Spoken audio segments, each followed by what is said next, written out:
Hunter academy में class awakening ceremony चल रही है और हर स्टूडेंट का सपना है कि वह एक पावरफुल कॉम्बैट क्लास अवेकन करे ताकि वह डंजन्स कॉन्कर करके अमीर बन सके। सबसे पहले एक स्टूडेंट अवेकनिंग क्रिस्टल के पास आता है और अपना हाथ उस पर रखता है। अचानक एक विशाल चमकता हुआ पेड़ उभर आता है जिसे देखकर पूरी एकेडमी हैरान रह जाती है। सब यही समझ बैठते हैं कि उसने किसी डिवाइन कॉम्बैट क्लास को अवेकन किया है। यहाँ तक कि प्रिंसिपल खुद चलकर आते हैं और पूछते हैं कि उसे कौन सी क्लास मिली है। तभी चेन बताता है कि यह डिवाइन क्रिएशन क्लास है, एक ऐसी एबिलिटी जिससे वह छोटे छोटे क्रिएचर्स को कंट्रोल कर सकता है और उनकी ग्रोथ को एक्सीलरेट कर सकता है। यह सुनते ही स्टूडेंट्स वहीं उसका मजाक उड़ाना शुरू कर देते हैं और आपस में फुसफुसाते हैं कि उसे इस साल की सबसे बेकार क्लास का अवार्ड मिल गया है। चेन इस पर बहस करने में अपना टाइम बर्बाद नहीं करता। वह चुपचाप वहां से निकल जाता है, अपना सिस्टम एक्टिवेट करता है और अगले ही पल एक मिस्टीरियस डायमेंशन में पहुंच जाता है। उसके सामने वही विशाल पेड़ खड़ा है जो अवेकनिंग सेरेमनी के दौरान दिखा था। यहीं उसे पता चलता है कि उसकी क्लास असल में क्या कर सकती है। यह उसे इंसेक्ट्स को कमांड करने की ताकत देती है। चेन तय करता है कि वह अपना सबसे पहला इंसेक्ट समन करेगा, लेकिन एक छोटे से कीड़े की जगह वह समन कर बैठता है एक विशालकाय मदर ऑफ इंसेक्ट्स। चेन बड़े इत्मीनान से उस विशाल मॉन्स्टर को एक क्यूट सी छोटी लड़की में बदल देता है जिसका नाम वह नाइन रखता है। तभी उसे पता चलता है कि अगर वह उसे मॉन्स्टर्स खिलाए तो वह और भी स्ट्रॉन्ग फॉर्म्स में इवॉल्व हो सकती है, जिससे वह एक ऐसी अनस्टॉपेबल इंसेक्ट आर्मी बना सकता है जिसका मजाक उड़ाने वाला हर कोई एक दिन पछताएगा। इतना बड़ा जैकपॉट हाथ लगने के बाद उसे यकीन हो जाता है कि अब उसे किसी ट्रेडिशनल कॉम्बैट क्लास की कोई जरूरत ही नहीं है। वह प्लान बनाना शुरू कर देता है कि कैसे नाइन तेजी से मॉन्स्टर्स को खाकर उसकी आर्मी को बड़ा करे। तभी हमें इस वर्ड के बारे में कुछ बताया जाता है। आज से 300 साल पहले पूरी दुनिया में अचानक कैओस फैल जाता है जब सीक्रेट किंगडम्स और डंजन्स अचानक प्रकट होने लगते हैं और अपने साथ लाते हैं खतरनाक डिमंस की एक पूरी आर्मी। ये क्रिएचर्स इंसानियत के खात्मे का ऐलान कर देते हैं और पूरी दुनिया एक भयानक तबाही के दौर में डूब जाती है। लेकिन इसी उथल पुथल के बीच एक नई ताकत उभरती है जिन्हें जॉब चेंजर्स कहा जाता है। ये अवेकन लोग इनक्रेडिबल एबिलिटीज के मालिक होते हैं जिनकी बदौलत वे मॉन्स्टर्स की इस भयानक इन्वेजन का सामना कर पाते हैं और इंसानियत को खत्म होने से बचा लेते हैं। जॉब चेंजर्स की अवेकनिंग्स 3 मेन कैटेगरीज में बंटी होती हैं: कॉम्बैट, सपोर्ट और क्रिएशन। कॉम्बैट कैटेगरी सबसे ज्यादा डिजायर की जाती है क्योंकि इसी से मॉन्स्टर्स से डायरेक्टली लड़ने की ताकत मिलती है। वहीं क्रिएशन कैटेगरी को सबसे कमजोर माना जाता है क्योंकि इसे अवेकन करने वालों के पास डायरेक्ट कॉम्बैट एबिलिटी नहीं होती और इसीलिए उन्हें अक्सर नीची नजर से देखा जाता है। इंसेक्ट रेस के बारे में सोचते हुए चेन को एहसास होता है कि वह अपनी असली ताकत किसी को भी नहीं दिखा सकता। वह तय करता है कि जब नाइन मॉन्स्टर्स को खा रही होगी तब वह उसके पॉइजन मिस्ट को एक कवर की तरह इस्तेमाल करेगा ताकि वह चुपचाप स्ट्रॉन्ग हो सके। तभी नाइन उसे वार्न करती है कि उसे पास में कोई खतरा महसूस हो रहा है और चेन तुरंत अपनी कॉन्शियसनेस में वापस लौट आता है। वापस आते ही उसका सामना नाइट वॉच के लीडर से होता है जो एक मास्टर लेवल एक्सपर्ट है। नाइट वॉच का लीडर सीधे चेन से पूछता है कि क्या यह इतना बड़ा हंगामा उसी की वजह से हुआ था। आसपास खड़े लोग भी उस आदमी से निकल रहे और आपको महसूस कर पा रहे होते हैं। चेन नोटिस करता है कि उसे कैसे घूरा जा रहा है और सोचता है कि कहीं यह कोई टेस्ट तो नहीं। तभी उसे अलर्ट मिलता है कि नाइन कंट्रोल खो रही है और उसके सामने खड़े इस टारगेट को खाने की उसकी इच्छा हो रही है। चूंकि उसकी डिवोरिंग वैल्यू अभी भी बहुत कम है इसलिए वह पागल हुई जा रही। चेन समझ जाता है कि उसे जल्द से जल्द उसके लिए मॉन्स्टर्स ढूंढने होंगे। फिलहाल वह किसी तरह उसके इस वायलेंट इम्पल्स को दबा लेता है। नाइट वॉच का लीडर अचानक चेन की तारीफ करता है कि अभी अभी अवेकन होने के बावजूद वह उसके प्रेशर को झेल पाया। वह आगे कहता है कि उसे चेन का फ्यूचर बहुत ब्राइट नजर आ रहा है। चेन आखिरकार उससे पूछता है कि वह कौन है। लीडर फॉर्मली अपना परिचय देता है, जी गैंग। लीडर जी तुरंत चेन को नाइट वॉच ज्वाइन करने का इनविटेशन देता है। चेन को याद आता है कि नाइट वॉच वह ऑर्गेनाइजेशन है जो मॉन्स्टर्स के खिलाफ फ्रंट लाइन पर तैनात रहती है और नए बने डंजन्स की जांच करने वाली सबसे पहली टीम होती है। चूंकि यह ग्रुप हमेशा आम सिविलियंस की खातिर फ्रंट लाइन पर लड़ता है तो नॉर्मली यह ऑफर किसी को भी अट्रैक्टिव नहीं लगेगा क्योंकि मरने का रिस्क बेहद ज्यादा होता है। लेकिन चेन के लिए सिचुएशन अलग है। उसे नाइन की रिप्रोडक्शन एबिलिटी के लिए पावरफुल मॉन्स्टर्स से लगातार लड़ने के मौके चाहिए ताकि वह डिवोरिंग वैल्यू जमा कर सके। साथ ही वह यह भी सोचता है कि उसकी रिप्रोडक्शन एबिलिटी अगर सबके सामने आ गई तो बहुत बड़ा हंगामा मच सकता है, इसलिए डंजन्स ही उसे छुपाने के लिए सबसे परफेक्ट जगह है। लीडर जी उसे मनाने की कोशिश करते हुए कहता है कि हाई डेथ रेट की अफवाहें काफी एग्जेजरेटेड हैं। चेन हालांकि जल्दी से उसका हाथ मिलाकर डील पक्की कर देता है और कहता है कि अब कुछ और कहने की जरूरत नहीं है। लीडर जी वहीं हक्का बक्का खड़ा रह जाता है। उसे यकीन ही नहीं होता कि अभी क्या हुआ। चेन इत्मीनान से माफी मांगते हुए बताता है कि उसे कहीं और जाना है और वादा करता है कि वह 3 दिनों में नाइट वॉच हेडक्वार्टर रिपोर्ट कर देगा। चेन पलक झपकते ही गायब हो जाता है और तभी लीडर जी को एहसास होता है कि वह लड़के की हिडन प्रोफेशन के बारे में पूछना ही भूल गया। तभी मार्शल्स एकेडमी के 8वें एल्डर वहां पहुंचते हैं और लीडर जी उनका मजाक उड़ाते हुए कहता है कि साहब, चेन को रिक्रूट करने के लिए तुम बहुत लेट हो गए। एल्डर तुरंत उससे पूछते हैं कि वह डिवाइन रैंक क्रिएशन क्लास वाला लड़का है और क्या जी पहले ही उसे हायर कर चुका है। साथ ही उस पर आरोप लगाते हैं कि वह उस लड़के को फ्रंट लाइन पर मरने के लिए भेजने की सोच रहा है, चूंकि वह क्रिएशन कैटेगरी से है, इसलिए वह ऐसे रोल के लिए सबसे वर्स्ट फिट होगा। लीडर जी को एहसास होता है कि उसने शायद एक बहुत बड़ी गलती कर दी है। दूसरी तरफ चेन अपने अंकल वांग से मिलने जाता है और खुलकर बताता है कि उसने divine rank creation class awaken की है। अंकल वांग यह मानकर कि लड़का डिसअपॉइंटेड होगा, उसका हौसला बढ़ाने की कोशिश करते हैं और समझाते हैं कि ऐसी एबिलिटीज कितनी काम की हो सकती हैं। साथ ही कहते हैं कि अगर उसके पेरेंट्स आज जिंदा होते तो उसे देखकर बहुत प्राउड फील करते हैं। अंकल वांग आगे बताते हैं कि वह कुछ एक्सपीरियंस लेने के लिए एक बिगिनर लेवल डंजन में जाने वाले हैं और चेन को साथ चलने के लिए इनवाइट करते हैं। दोनों एक टीम बनाते हैं और डंजन के अंदर कदम रखते हैं। लेकिन सिचुएशन तब अनएक्सपेक्टेड मोड ले लेती है जब उन्हें बिगिनर डंजन की जगह एक सी रैंक डंजन में मैच कर दिया जाता है और वहां पहले से ही अनडेड सोल्जर्स उनका इंतजार कर रहे होते हैं। अंकल वांग कहते हैं कि यह डंजन बिल्कुल भी आसान चैलेंज नहीं लगता। शियाओली सुझाव देती है कि शायद सेलेस्टियल सिस्टम ने डिफिकल्टी को इसलिए बढ़ा दिया हो क्योंकि चैन एक डिवाइन रैंक है। अंकल वांग इस बात को मानने से इनकार कर देते हैं, यह कहते हुए कि चैन तो एक बेकार मानी जाने वाली क्रिएशन कैटेगरी से है। पीछे हटने के बजाय वांग इसे अपनी किस्मत मानते हैं, यह सोचकर कि यह हाई क्वालिटी इक्विपमेंट पाने का उनका मौका है और वह आगे बढ़ने का फैसला लेते हैं। वह चेन से कहते हैं कि वह पीछे रुके, जबकि वह खुद अनडेड सोल्जर्स पर चार्ज करते हैं और उसे वार्न भी करते हैं कि ये कितने खतरनाक हो सकते हैं। वह शियाओली से स्टेट्स एनहांसमेंट देने को कहते हैं और एक के बाद एक मॉन्स्टर को काटते चले जाते हैं। उन्हें लड़ते देख चेन को समझ आने लगता है कि अंकल वांग हमेशा चोटों से लदे घर क्यों आते थे। उसे याद आता है कि उन्होंने कितने सालों से उसे सपोर्ट किया है और वह मन ही मन ठान लेता है कि वह इतना स्ट्रांग बनेगा कि उनका कर्ज चुका सके। तभी 9 आसपास के मॉन्स्टर्स को खाने की परमिशन मांगती है और चेन इसे उसकी एबिलिटीज टेस्ट करने का परफेक्ट मौका मानता है। वह उसके कोरोसिव पॉइजन मिस्ट को एक्टिवेट करके शुरुआत करता है और उसे गिरी हुई लाशों को खाने देता है। वह उसी रास्ते पर चलता है जो अंकल वांग ने साफ किया है ताकि 9 अपनी डिवोरिंग वैल्यू बढ़ा सके। बिना किसी चेतावनी के एक शैडो लड़कर सामने आ जाता है जिसका नाम रेड कलर में दिख रहा होता है। चेन अंदाजा लगाता है कि शायद यह रेड मार्किंग इस बात का इशारा है कि उसका लेवल उससे ज्यादा है। फिर भी वह कॉन्फिडेंट रहता है क्योंकि वह 9 के यूनियन स्किल के जरिए उसकी एट्रीब्यूट शेयर कर सकता है। वह 9 को एक फैलती हुई पॉइजन मिस्ट में बदलने का इंस्ट्रक्ट करता है, जबकि खुद अपनी एबिलिटीज को एक्सपेरिमेंट करता है। चेन आसानी से कई मॉन्स्टर्स को खत्म कर देता है। जब दूर से और अनडेड आना शुरू होते हैं, 9 उसे अलर्ट करती है कि और प्रे नजदीक आ रहा है।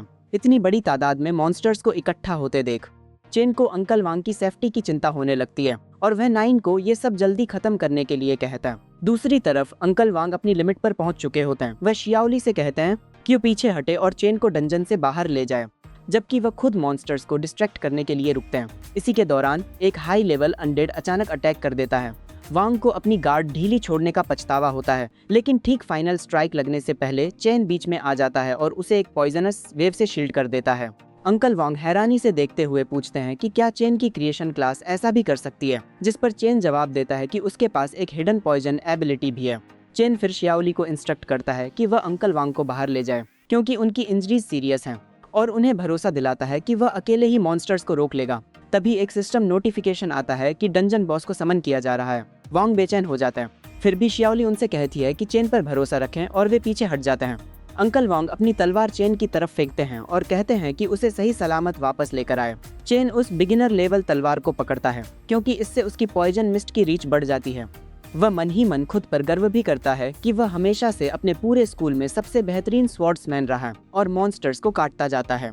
जल्द ही उसका सामना एक कहीं ज्यादा स्ट्रॉन्ग एनिमी से होता है जिसे अनडेड मोनार्क कहा जाता है और वह आती हुई स्ट्राइक्स को डिफ्लेक्ट करने के लिए तलवार का इस्तेमाल करता है, लेकिन तलवार इतने भारी प्रेशर को झेल नहीं पाती और टूट जाती है। चेन सोचने लगता है कि क्या यह क्रिएचर ही असली डंजन बॉस है, क्योंकि यह उसकी उम्मीदों से कहीं ज्यादा स्ट्रॉन्ग निकला है। लेकिन उससे भी ज्यादा उसे यह टेंशन होती है कि टूटी हुई तलवार का जवाब वह बाद में कैसे देगा। जैसे जैसे प्रेशर बढ़ता है और वह ओवरवेल्म्ड फील करने लगता है, चेन 9 को समन कर लेता है। वह तुरंत अटैक को ब्लॉक करके मॉन्स्टर के पंजे को कुचल देती है और फिर उसे बड़े आराम से खत्म कर देती है। चेन डंजन खत्म होने का इंतजार करता है, लेकिन इसकी बजाय कुछ अनएक्सपेक्टेड होना शुरू हो जाता है। अनडेड मोनार्क का क्रिस्टल अचानक एक्टिवेट हो जाता है और उसके चारों तरफ एनर्जी घूमकर जमा होने लगती है। पलक झपकते ही वह अनडेड क्रिएचर एक अनडेड टायरेंट बनकर दोबारा उभरता है, जो अपने पहले वाले फॉर्म से 5 लेवल ऊपर होता है। चेन तुरंत शक करता है कि हो सकता है यह क्रिस्टल ही इस डंजन बॉस का असली कोर हो। और वह 9 को इस बार खासतौर पर उसी को डिस्ट्रॉय करने का इंस्ट्रक्ट करता है। अनडेड टायरेंट बेहद मुश्किल साबित होता है। अपनी विशाल साइज के बावजूद वह लगातार 9 के अटैक्स को डॉज कर जाता है। चेन दिमाग तेज दौड़ाता है और एक प्लान बना लेता है। चूंकि बॉस बेतरतीब तरीके से इधर उधर चार्ज कर रहा होता है, वह जमीन के नीचे फैली रूट्स का फायदा उठाने का फैसला लेता है। जब बॉस उसे खत्म करने के लिए उस पर झपटता है, तभी वह आखिरकार अपनी स्किल एक्टिवेट कर देता है। मोटी मोटी रूट्स जमीन से जबरदस्त तरीके से फूट पड़ती हैं। जब वे बॉस को हवा में ही पैरालाइज कर देती हैं, वह तुरंत 9 को अपना सबसे स्ट्रॉन्ग अटैक इस्तेमाल करने का ऑर्डर देता है। उनकी शानदार टीम वर्क देखकर उसे एहसास होता है कि उसके पास बैटल में जबरदस्त सपोर्ट पोटेंशियल भी है। उसकी स्किल पूरे 8 घंटों के लिए कूलडाउन पर चली जाती है, लेकिन तब तक बॉस का कोर एक्सपोज हो चुका होता है। वह उसे कुचल देता है और सोलो डंजन क्लियर करने का टॉप रिवॉर्ड बना देता है। उसे एक शानदार डैगर मिलती है, लेकिन वह उसे अंकल वांग को रिप्लेसमेंट के तौर पर देने का फैसला लेता है।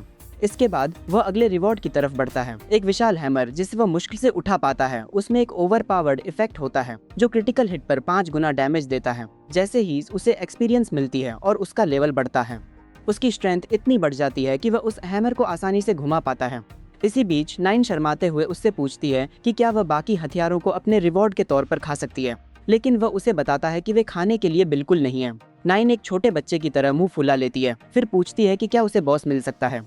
तभी उसे याद आता है कि मॉन्स्टर की बॉडी से भारी भरकम डिवोरिंग वैल्यू मिलती है और वह उसे इजाजत दे देता है। वह सोचता है कि आखिर वह इतनी बड़ी चीज कैसे खा पाएगी। तभी वह अचानक एक विशाल क्रिएचर में बदल जाती है जो बॉस से लगभग दुगुनी साइज की होती है। वह उस बॉस को गटक जाती है, जिस देखकर वह हैरान रह जाता है। फिलहाल वह डंजन के अंदर सेफ है, लेकिन अगर किसी ने यह सीन देख लिया तो बड़ी मुसीबत हो सकती है।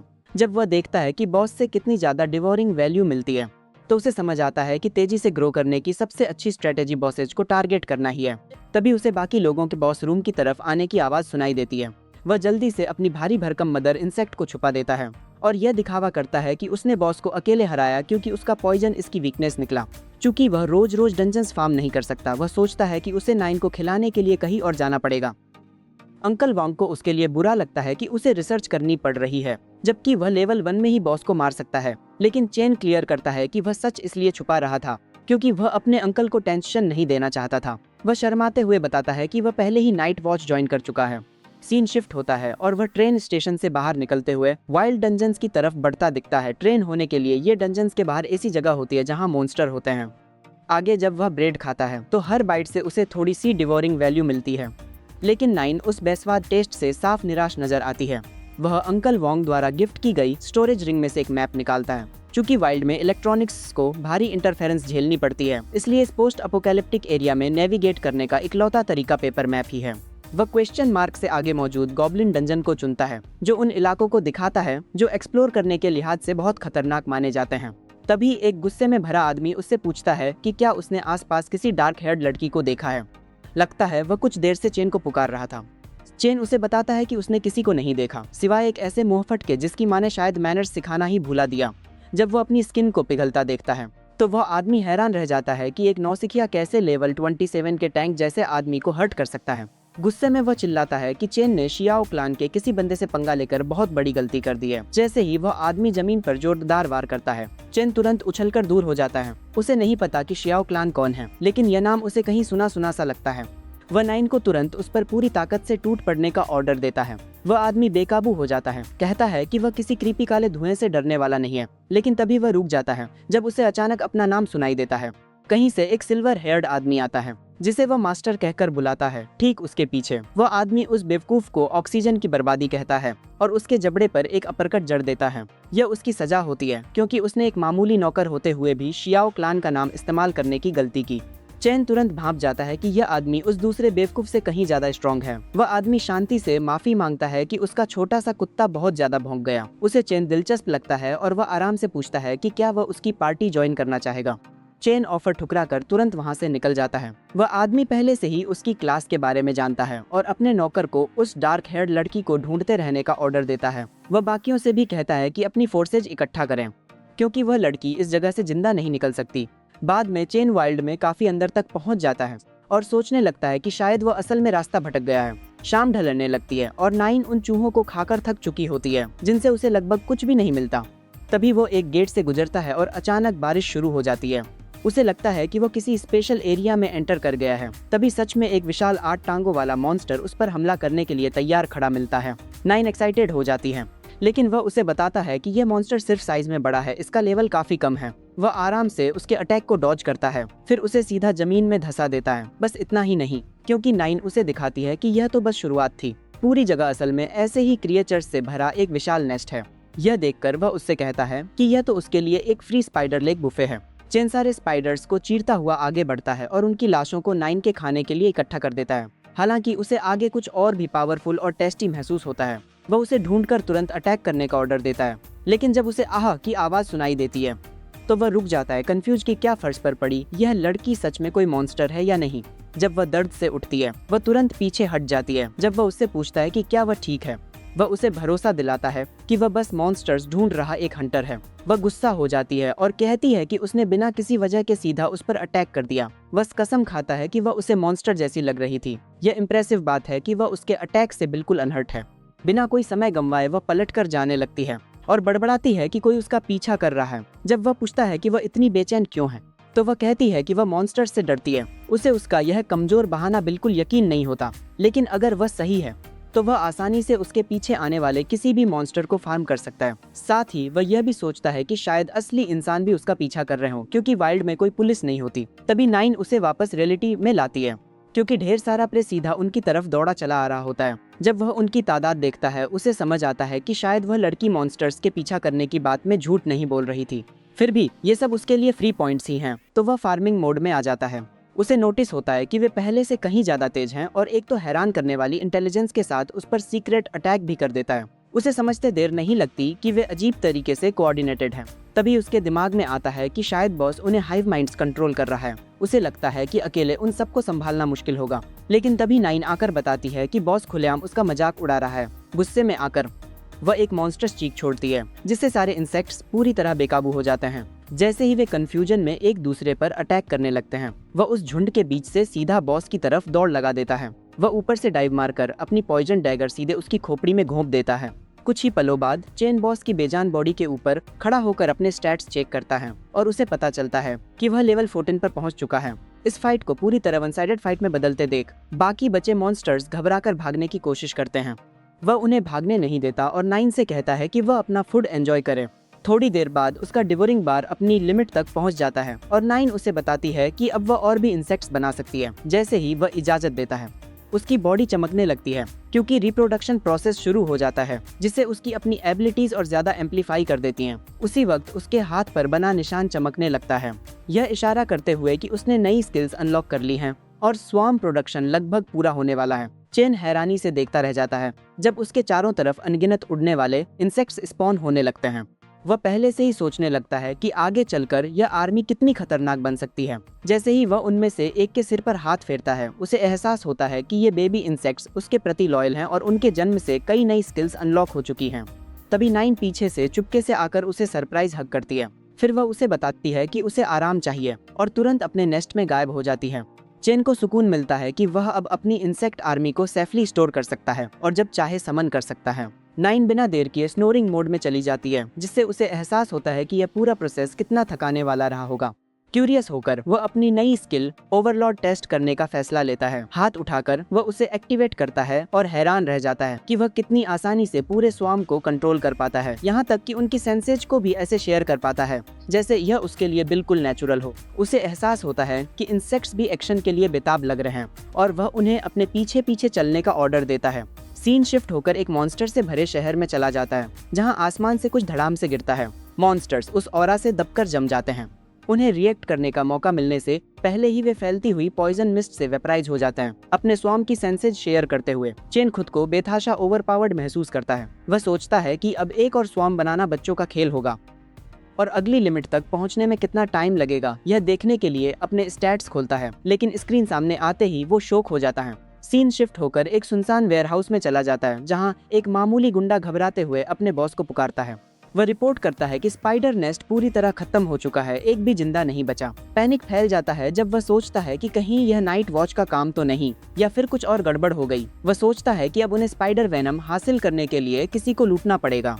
इससे पहले कि वे कुछ कर पाएं, उन्हें किसी के धीरे धीरे पास आने का एहसास होता है। चेन सामने आता है और पूछता है कि क्या उन्हें कुछ खाना ट्रेड करने में दिलचस्पी है। गुंडे तुरंत रिलैक्स हो जाते हैं उससे एक लो लेवल एडवेंचर समझकर। एक गुंडा उससे कहता है कि खाना बहुत महंगा हो सकता है। वह भी उनके सुर में सुर मिलाते हुए दावा करता है कि उसके पास कुछ क्वालिटी माल है जो उन्हें पसंद आएगा। फिर क्रूक्स अपना नाटक छोड़कर हथियार निकालने लगते हैं। जवाब में चेन उन सारे मॉन्स्टर्स की लाशें समन कर देता है जिन्हें उसने पहले खत्म किया था। गुंडों को समझ आ जाता है कि यही वो बंदा है जिसने स्पाइडर नेस्ट का सफाया किया था और उन्हें पसीना छूटने लगता है। चेन उन पर नजरें गड़ा देता है और वे बिना फौरन वहां से भाग खड़े होते हैं। वेयर हाउस में फिर से सन्नाटा छा जाने पर वह कुछ इंसेक्ट्स को गार्ड डॉग्स की तरह समन करता है और आराम से बैठकर एक गर्मागर्म स्टू का बाउल एंजॉय करता है जैसे कुछ हुआ ही न हो। खाते खाते वह मन ही मन सोचता है कि अब डिवोरिंग लिमिट तक पहुंचना नामुमकिन जैसा लगने लगा है, क्योंकि एक हाई लेवल बॉस को गिराना भी अब बहुत मायने नहीं रखता। इकलौता असली ऑप्शन बचता है नाइट वॉच द्वारा कंट्रोल्ड सीक्रेट रियल्म्स। जैसे ही वह सोचता है कि नाइन अभी भी गहरी नींद में है, उसे महसूस होता है कि कुछ गड़बड़ है, जैसे कई लोग उसकी लोकेशन की तरफ बढ़ रहे हों। वह खड़ा होता है और तुरंत किसी से टकरा जाता है और उसे एहसास होता है कि यह तो वही स्विमसूट वाली लड़की है। वह उसे तुरंत पहचान लेती है और बुरी तरह गिड़गिड़ाने लगती है कि वह उसे किसी को न बताए। तभी उसे समझ आता है कि यह दूसरा ग्रुप शुरू से उसी का पीछा कर रहा था। कुछ ही पल बाद वह सिल्वर हेयर्ड आदमी अपने रिटेनर्स के साथ दोबारा अंदर आता है। चेन को इतनी शांति से कैंप करते देख वह हैरान नजर आता है। उसका एक चमचा चेन को धमकाते हुए कहता है कि सब कुछ उगल दे, लेकिन वह व्हाइट हेयर्ड आदमी उसे तुरंत चुप करा देता है। फिर वह बैठ जाता है और चेन की हाल की लेवलिंग को लेकर हल्की फुल्की बातचीत शुरू कर देता है। इसके बाद बिना किसी चेतावनी के वह अपनी तलवार मैटेरियलाइज कर लेता है और दोबारा उस लड़की के बारे में पूछता है, जिससे चेन को उनकी पावर डिफरेंस का साफ एहसास हो जाता है। चेन बाहर की तरफ इशारा करके कहता है कि उसने किसी को पहले वहां से गुजरते देखा था। नोबल उसकी बात मान लेता है, लेकिन उसे वार्न करता है कि अगर वह झूठ बोल रहा है तो उसे गैन एम्पायर के गुस्से का सामना करना पड़ेगा। यह नाम सुनते ही चेन को समझ आ जाता है कि यह नोबल असल में कहां से है। लोअर मोड में जाते हुए गैन एम्पायर की फैमिलीज बदनाम हाई रैंकिंग स्नॉब्स के तौर पर जानी जाती हैं, जो सिर्फ तभी सामने आती हैं जब कुछ बड़ा होने वाला हो। इनमें से कुछ तो पूरे कॉन्टिनेंट्स तक मिटा सकते हैं। और यह सोचकर कि वह इनके झगड़े में फंस गया है, चेन बुरी तरह इरिटेट हो जाता है। वह तय करता है कि उसे तुरंत यहाँ से निकलना होगा, लेकिन इससे पहले कि वह हिल पाए वह लड़की दोबारा नजर आती है। वह उसका हाथ पकड़ लेता है और एक्सप्लेनेशन मांगता है। वह सब कुछ उगल देती है, बताती है कि कैसे उसकी फैमिली पर उस नोबल ने अम्बुश किया था जो उनकी दौलत चाहता था और किसी भी विटनेस को जिंदा नहीं छोड़ना चाहता था। अब जब वह जिंदा बच गई है तो शियाओ फैमिली वाला उसे भी हमेशा के लिए चुप करा देना चाहता है। वह चेन को कॉम्पनसेशन देने का वादा करती है, लेकिन उसे इस वक्त अपनी जान की पड़ी होती है। तभी अचानक एक ऑरा उन पर छा जाता है और लड़की घबरा जाती है। उसे एहसास होता है कि पूरे एरिया के चारों तरफ एक बैरियर लगाया जा चुका है। एक आवाज उन्हें बाहर आने के लिए बुलाती है और चेन तुरंत समझ जाता है कि अब बहुत देर हो चुकी है। नोबल दोबारा अंदर आता है और अपने रिटेनर्स को दोनों को कैप्चर करने का ऑर्डर देता है। लड़की डेस्परेट होकर चिल्लाती है कि उसने पहले ही लुओ क्लान से सब कुछ छीन लिया है। नोबल जवाब देता है कि यही तो वजह है कि अब उसे गायब होने की पावर चाहिए। चेन उसी वक्त फैमिली नेम पकड़ लेता है जब वह उसे वार्न करती है कि लुओ क्लान इसे कभी नहीं भूलेगा। नोबल भड़कना शुरू कर देता है, कहता है कि लुओ क्लान पैसे के बिना गंदे कचरे से ज्यादा कुछ नहीं है। वह पूरा रेंट लगाता है, उन्हें गंदे किसान बताता है जिन्हें वह अपने मनोरंजन के लिए कुचल सकता है। वह आगे कहता है कि अगर बाद में किसी ने इन्वेस्टिगेट भी किया तो उन्हें कुछ भी नहीं मिलेगा। यह ऐलान करते हुए वह अपनी ड्रैगन फैमिली टेक्निक एक्टिवेट करता है और पूरे एरिया को एक बैरियर के अंदर सील कर देता है। रिटेनर्स तुरंत बोल्ड होने लगते हैं, लेकिन नोबल हाथ उठाकर उन्हें रुकने को कहता है। चेन की तरफ मुड़ते हुए वह उसे आखिरी मौका ऑफर करता है। वह वादा करता है कि अगर वह सरेंडर कर दे तो वह उसे दुनिया के टॉप तक पहुंचाने में उसका पूरा साथ देगा। लॉयल्टी के प्रूफ के तौर पर वह चेन को ऑर्डर देता है कि इनिशिएशन टेस्ट के रूप में वह उस लड़की को कैप्चर करे। चेन उसके मुंह पर हंस देता है और कहता है अपने ऑफर की बत्ती बनाकर अपनी में डाल ले, गुस्से से भरकर। नोबल डेथ ऑर्डर दे देता है और रिटेनर्स आखिरकार उस पर टूट पड़ते हैं। वे पूरी तरह बेवकूफ नहीं होते और उस पर सीधे चार्ज करने से बचते हैं, लेकिन चेन दिखा देता है कि पॉइजन उसका इकलौता ट्रिक नहीं है। अपने दूसरे टैलेंट को एक्टिवेट करते हुए जमीन से पौधे फूट पड़ते हैं और अटैकर्स को जकड़ लेते हैं। पहले वाला ओवर कॉन्फिडेंट सबऑर्डिनेट एक पल के लिए जम जाता है, फिर खुद को छुड़ाकर अपने साथियों को चिल्लाकर बताता है कि ये पौधे कमजोर हैं। नोबल चिल्लाता है कि यह तो बस एक डिस्ट्रैक्शन है, लेकिन तब तक बहुत देर हो चुकी होती है। चेन अपनी इंसेक्ट आर्मी समन करता है और उन्हें आगे की तरफ भेज देता है। स्वाम चंद सेकंड्स में रिटेनर्स पर हावी हो जाता है। पहले उनके हथियार फाड़ता है और फिर उनके डिफेंस को चीर डालता है। एक रिटेनर को बहुत देर से समझ आता है कि इंसेक्ट्स पॉइजन भी रिलीज कर सकते हैं, और जैसे ही चेन अपनी स्किल एक्टिवेट करता है बची खुची उम्मीद भी खत्म हो जाती है। इससे पहले कि चेन फिनिशिंग ब्लो दे पाए, वह नोबल खुद फाइट में कूद पड़ता है। चेन उसकी स्पीड देखकर हैरान रह जाता है। उसे एहसास होता है कि यह व्हाइट हेयर्ड बंदा पॉइजन मिस्ट से भी तेज है। अपनी ड्रैगन फैमिली टेक्निक इस्तेमाल करते हुए वह उसे एक भारी स्ट्राइक से पटकता है और तुरंत एक स्वॉर्ड अटैक भी कर देता है। वह गर्व से बोलना शुरू कर देता है, यह मानते हुए कि फाइट खत्म हो चुकी है। तभी उसकी आंखें हैरानी से फैल जाती हैं। लुओ लड़की एक डिफेंसिव शील्ड स्किल से उस अटैक को ब्लॉक कर लेती है। नोबल खुद को कोसता है कि उसने उसके वजूद को नजरअंदाज कर दिया, लेकिन चेन इस मौके को गंवाता नहीं और इंसेक्ट्स को दोबारा अटैक करने का ऑर्डर देता है। एक बेहद घिनौनी चाल चलते हुए नोबल ब्रेड अपने ही एक रिटेनर को पकड़कर ह्यूमन शील्ड की तरह इस्तेमाल करता है और स्वाम को उस आदमी को चीरने देता है। चेन उसे इस घिनौनी हरकत के लिए कचरा बताता है। नोबल मरते हुए रिटेनर को नजरअंदाज करते हुए बस इतना कहता है कि उस आदमी ने अपना मिशन पूरा कर दिया। फिर वह मानता है कि चेन उम्मीद से ज्यादा स्ट्रॉन्ग है और बिना झिझके एक अजीब सी पिल निगल लेता है। चेन को घूरते हुए व्हाइट हेयर्ड उससे कहता है कि अपने अंत के लिए तैयार हो जाए, यह ऐलान करते हुए कि उसका अगला वार उसे सीधा दूसरी दुनिया में भेज देगा। वह कॉन्गमिंग स्टाइल का एक फ्लैशी सेकंड फॉर्म रिलीज करता है जिसे ड्रैगन सबड्यूइंग स्लैश कहा जाता है, लेकिन लुओ अपनी एनहांस्ड अर्थ इटर्नल शील्ड से उसे मुश्किल से रोक पाती है।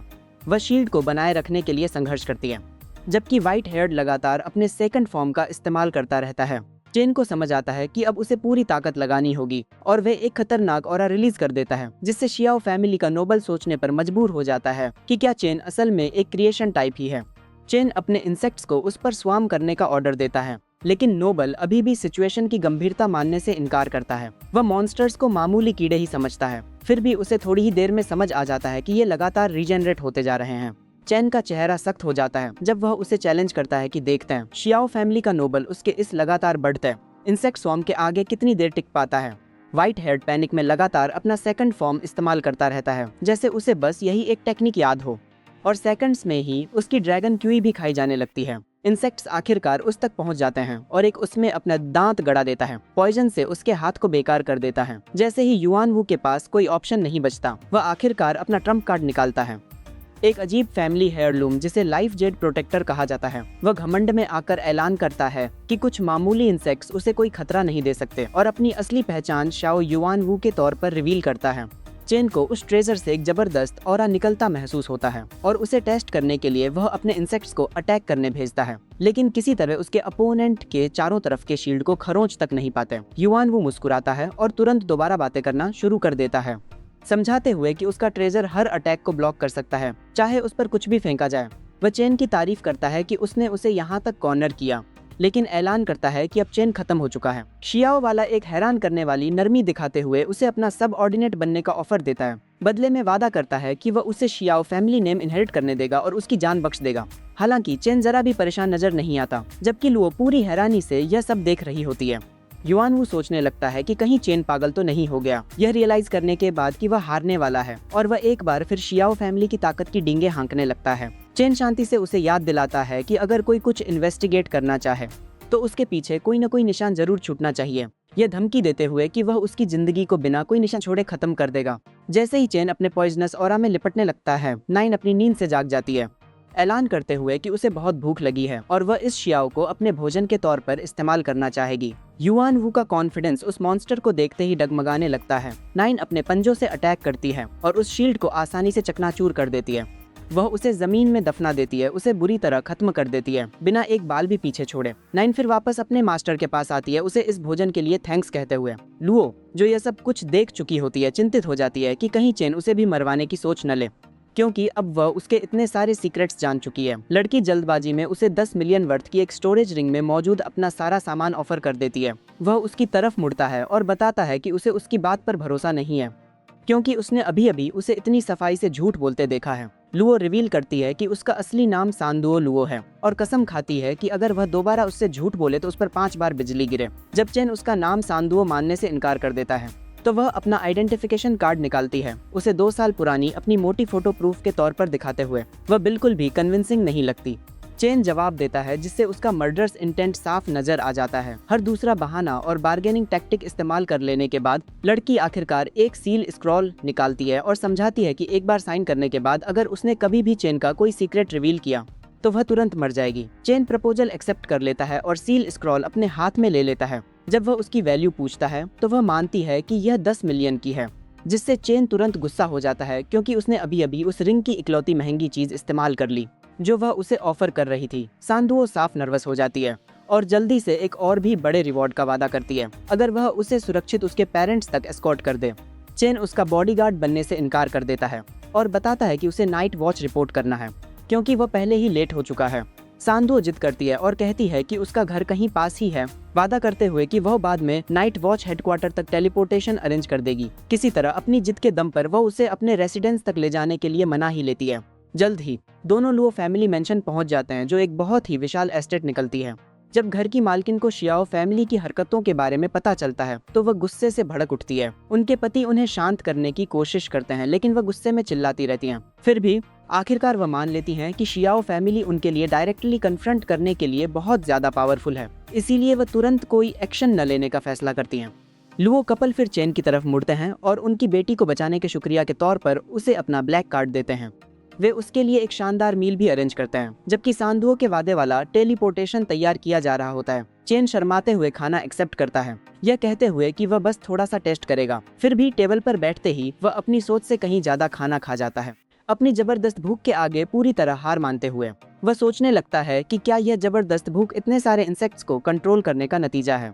खाने के दौरान घर की मालकिन कहती है कि उन्हें यकीन ही नहीं होता कि उनकी बेटी ने चेन को बेकार बताया था, जबकि उसने उसे पावरफुल शियाओ फैमिली के चंगुल से बचाया। उन्हें अपनी बेटी की बताई कोई भी बात मानने में जरा भी यकीन नहीं होता। वह उसकी हैंडसम शक्ल से भी काफी इम्प्रेस हो जाती हैं और चंद मिनटों में ही वह और उनके पति उसे हाफ सीरियसली अपना होने वाला दामाद बनाने की कोशिश करने लगते हैं। वह उसे भरोसा दिलाते हैं कि उनकी बेटी की एंगेजमेंट नहीं हुई है और उसकी तारीफों के पुल बांधने लगते हैं, समझाते हुए कि वह बिजनेस में बहुत माहिर है और एक फाइनेंशियल मैनेजर के तौर पर काम करती है जो उसके लिए एक परफेक्ट वाइफ साबित होगी। सांधु अपने पेरेंट्स को इतना खुलकर बोलने से रोकने की कोशिश करती है जबकि चैन इस अनएक्सपेक्टेड मुसीबत से बचने की कोशिश करता है। लुओ कपल फिर अपनी बेटी से कहते हैं कि वह पर्सनली अपने नए दामाद को छोड़ने जाए, जिससे वह शर्मिंदगी में वहीं बैठी रह जाती है। फिर भी वह खुद को उसकी हैंडसमनेस से इम्प्रेस होने से रोक नहीं पाती, लगभग यह भूलते हुए कि पहले वह उसे कितना खौफनाक लगा था। सीन शिफ्ट होकर शियाओ फैमिली की तरफ चला जाता है जहां ग्रैंडपा शियाओ युआनशान को यकीन ही नहीं होता कि लाइफ जेट प्रोटेक्टर डिस्ट्रॉय हो चुका है और उनका पोता मर चुका है। वह तुरंत एक इन्वेस्टिगेशन शुरू करने का प्रपोजल रखते हैं, लेकिन युआन वू का कजिन शियाओ बेईहान दलील देता है कि युआन वू वैसे भी हद से ज्यादा बेकार था और इस पर रिसोर्सेज बर्बाद करने लायक नहीं है। बेहान आगे कहता है कि इतनी घटिया मौत बुजुर्ग के गुस्से के लायक भी नहीं है। ग्रैंडपा शियाओ खुद को उस पर शोक मनाने से रोक लेते हैं, जिसे वह एक बेकार कमीना बताते हैं। फिर भी वह अपने पूर्व पोते के लिए कुछ न कुछ करने पर अड़े रहते हैं और बदला मांगते हैं। वह ऐलान करते हैं कि वह जानना चाहते हैं कि पूरे दाशिया में किसकी इतनी हिम्मत है जो उनके खिलाफ जाए। बेहान शांति से सुझाव देता है कि इस मामले को वह तियान शियाओ कैप में हिस्सा लेने के बाद निपटाएं। इसी बीच चेन नाइट वॉच बेस पहुंचता है और उन्हें बताता है कि वह ज्वाइन करने और ऑर्गेनाइजेशन के लिए काम करने आया है। तभी लीडर जी गैंग पीछे से आकर कहता है कि उसे उसका इंतजार था। वह चेन को टीम मेंबर्स से इंट्रोड्यूस करना शुरू करता है, सबसे पहले यून शियाओ के से, जो उनकी लेवल 45 सपोर्ट स्पेशलिस्ट हैं। फिर डोंग फेंग है शार्प शूटर, साथ ही चू बुलोंग एक आर्मर्ड वॉरियर जिसे लीडर जी मजाक में एक बातूनी बौना बताते हैं। आखिर में वह आंटी टांग जिन को इंट्रोड्यूस करते हैं, डिप्टी कमांडर और एक शानदार शेफ। सबको इतना एक्साइटेड देख चेन विनम्रता से कहता है कि वह तो बस एक क्रिएशन टाइप है। लीडर जी उसे तुरंत खुद को कम आंकने से मना करते हैं, उसे याद दिलाते हुए कि डिवाइन रैंक होना अपने आप में असाधारण बात है और मानते हैं कि पूरी टीम को उससे बहुत उम्मीदें हैं। जी उसे गर्मजोशी से अपने कहे जाने वाले फैमिली में वेलकम करते हैं और उसे बताते हैं कि अब यही उसका नया घर होगा। चेन खुद को थोड़ा कॉर्नर्ड फील करता है क्योंकि यहाँ आने का उसका असली मकसद तो बस अपनी पहचान छुपाना ही था। लीडर जी जल्दी से बिजनेस पर आते हैं और बताते हैं कि वह चेन को तियान शियाओ ट्रेनिंग कैंप में एनरोल करने का प्लान बना रहे हैं, लेकिन कंडीशन यह है कि उसे 3 दिनों के अंदर कम से कम लेवल 20 तक पहुंचना होगा। जब चेन बताता है कि वह पहले से ही लेवल 17 है, जी और भी ज्यादा एक्साइटेड हो जाते हैं और गर्व से अपने ही जजमेंट की तारीफ करने लगते हैं। तभी बेस में मौजूद हर कोई एक अजीब सी प्रेजेंस महसूस करता है, जैसे कोई उनकी लोकेशन ट्रैक कर रहा हो। जी तुरंत चेन से पूछते हैं कि क्या उसका अवेकनिंग के बाद इन 3 दिनों में किसी पावरफुल फिगर से आमना सामना हुआ है। चेन का कंफ्यूज रिएक्शन देखकर जी क्लियर करते हैं कि कोई अनजान पावरफुल अवेकनर जिसके पास डिवाइन सेंस है उसकी लोकेशन को मॉनिटर कर रहा लगता है। चेन को टेंशन होने लगती है कि कहीं यह शियाओ फैमिली की चाल तो नहीं। जी की रिक्वेस्ट पर यून शियाओ के एक साउंड प्रूफ बैरियर लगा देती है ताकि चेन बिना सुने जाने के डर के खुलकर बात कर सके। चेन अपने सिर के पीछे खुजलाते हुए मान लेता है कि उसने शियाओ युआन वू को मार डाला था। हालांकि वह जोर देकर कहता है कि उसने बड़ी सावधानी से सारे सबूत मिटा दिए थे। वह हल्की सी माफी मांगता है, यह सोचते हुए कि कहीं उसने नाइट वॉच को भी मुसीबत में तो नहीं डाल दिया। सब हैरानी से रह जाते हैं और जी बताते हैं कि युआन वू शाओ युआनशान का पोता है। ग्रुप डिस्कस करता है कि युआन वू अपनी जनरेशन में सबसे बेकार माना जाता था, जिसका मतलब है कि शायद बूढ़े युआनशान खुद पर्सनली इंटरफेयर न करें। वे यह प्लान करने लगते हैं कि सिचुएशन को कैसे हैंडल किया जाए और अपनी जिंदगी में पहली बार चेन को एक अपनेपन का एहसास होता है, जैसे उसे आखिरकार एक घर मिल गया हो, भले ही वह अनाथ पैदा हुआ था। जी को अचानक याद आता है कि युआन वो कम से कम लेवल 3 था और वह पूछते हैं कि चेन ने इतने बड़े कैलिबर के एक बैटल टाइप अवेकनर को कैसे हराया। चेन एक्सप्लेन करता है कि उसे सांडो की मदद मिली थी, जो जियांगनान लुओ फैमिली की बेटी है और जिसके पास एक हिडन डिफेंसिव टाइप प्रोफेशन है। जी थोड़ा रिलैक्स होकर हंसते हैं और चेन के कंधे पकड़ते हुए कहते हैं कि भले ही लुओ फैमिली के पास कॉम्बैट ओरिएंटेड अवेकनर्स न हो, लेकिन वे इस रीजन के सबसे अमीर क्लान हैं। उन्हें यह सोचकर तसल्ली मिलती है कि जरूरत पड़ने पर लुओ फैमिली सपोर्ट देगी। जैसे ही चेन सोचता है कि उसकी एक्सप्लेनेशन से जी संतुष्ट हो गए हैं, जी को तुरंत समझ आता है कि लुओ लड़की तो पूरी तरह डिफेंसिव है और वह चेन पर दबाव डालते हैं कि वह क्लियर करे कि आखिर विक्ट्री हासिल कैसे हुई। चेन तब खुलासा करता है कि उसके पास एक दूसरी हिडन प्रोफेशन भी है, पॉइजन टाइप, जिसकी मदद से उसने शियाओ के वारिस को हराया। जी कॉन्फिडेंटली चेन का हाथ मिलाते हैं, जो अभी भी पॉइजन से कोटेड होता है। चेन उन्हें वार्न करने की कोशिश करता है, लेकिन जी मुस्कुराते हुए दावा करते हैं कि उनका डिफेंस बहुत हाई है। कुछ ही पलों बाद वह डिफेंस टॉक्सिन के असर से ढह जाता है और जी अजीब तरीके से जोर देकर कहते हैं कि उन्होंने बस उसे सही तरीके से एक्टिवेट नहीं किया था, इससे पहले कि वह यून शियाओके को उन्हें हील करने के लिए बुलाएं। जी और ज्यादा खुश हो जाते हैं, मानते हुए कि चेन जितनी ज्यादा एबिलिटीज दिखाता है वह उतने ही ज्यादा संतुष्ट होते जाते हैं। हालांकि रिस्क और बेनिफिट को तौलने के बाद वह शुरुआत में चेन को ट्रेनिंग कैंप से निकालने का फैसला ले लेते हैं, यह मानते हुए कि खतरे उपलब्ध रिसोर्सेज से कहीं ज्यादा भारी हैं। एक बार जब चेन को कैंप में मिलने वाले रिसोर्सेज के कैलिबर के बारे में पता चलता है, उसकी दिलचस्पी तुरंत जाग उठती है। वह हिसाब लगाता है कि वे मटेरियल्स उसे उम्मीद से कहीं जल्दी एक नया स्वाम बनाने में मदद कर सकते हैं। इसी सोच से प्रेरित होकर वह जी से रजिस्ट्रेशन आगे बढ़ाने की गुजारिश करता है, भरोसे से कहते हुए कि वह खुद को सेफ रख सकता है। इसी बीच वेस्ट लेक के पास शियाओ फैमिली का बेहान जानना चाहता है कि क्या उसके गुर्गों को उस कातिल का पता चला है जिसने शियाओ क्लान पर अटैक किया था। जिन्हें पता चलता है, इन्वेस्टिगेटर्स उसे बताते हैं कि जो कुछ उन्होंने इकट्ठा किया है उसके मुताबिक युआन वू की हाल की मौत में लुओ लड़की और चेन दोनों का हाथ लगता है, जो फिलहाल कैंप में हिस्सा ले रहे हैं। बेईहान मुस्कुराता है, बेसब्री से दिन गिनता हुआ कि कैंप कब शुरू हो ताकि वह अपना बदला ले सके। नाइट वॉच हेडक्वार्टर पर वापस लीडर जी चेन को बताते हैं कि भले ही उन्होंने उसे कैंप के लिए सफलतापूर्वक रजिस्टर कर दिया है, फिर भी वह चिंतित हैं और इसीलिए उन्होंने उसके लिए एक स्ट्रॉन्ग एली अरेंज किया है। वह बताते हैं कि यह एली मू हैंग की है और एक्सप्लेन करते हैं कि उन्होंने ऐसा अरेंजमेंट किया है कि चेन उसके साथ एक डंजन में जाए, जिससे उसे उससे रिलेशनशिप मजबूत करने का पहले से ही मौका मिल जाए। जी चेन को यह भी हिंट देते हैं कि वह अपनी लुक से उसे इम्प्रेस करने की कोशिश कर सकता है। तभी मू फैमिली की मू हैंग की वहाँ नमूदार होती है। जी उससे नेगोशिएट करना शुरू करते हैं और भले ही वह दलील देती है कि वह पहले ही उन्हें एक फ्री डंजन स्क्रॉल दे चुकी है, जी जिद करते हैं कि वह चेन को साथ डंजन ले जाए। हैंकी चेन की तरफ मुड़कर उसकी कॉम्बैट एबिलिटीज के बारे में पूछती है।